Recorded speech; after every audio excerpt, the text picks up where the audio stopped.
La République française est une métropole unique à son genre. Une république mandatée par le corps social français, malgré les cris de la France insoumise. Une république des esprits de Vichy et de Marine Le Pen.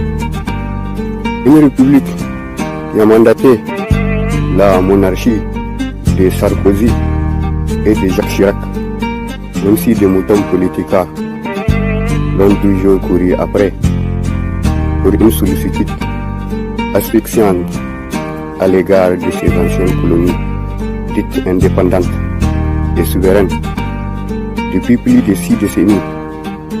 Même si depuis peu, la renaissance du Liptako a été humble grâce à Dieu et au soutien de ses fils d'Afrique qui ont chassé le néocolonialisme occidental hors du territoire de l'Alliance des États du Sahel. Tout comme le père fondateur de la Fédération du Mali à l'aube de l'indépendance du Mali indépendant.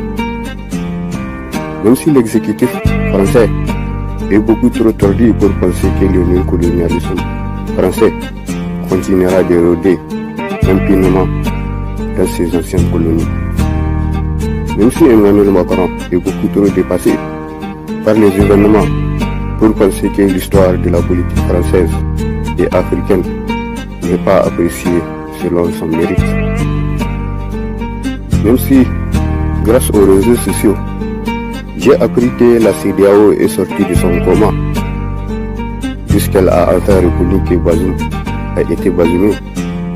Grâce au général Tchani, nous avons appris que des terroristes capturés sur le front sont relâchés par les moutons naïfs sous le seul prétexte qu'ils seraient des alliés, même si le Liptako n'a jamais cessé de chercher une alliance unique fondée sur le principe, le respect, la confiance et la compassion, qui sont des principes qui ont animé le père fondateur du fédéralisme du Mali indépendant.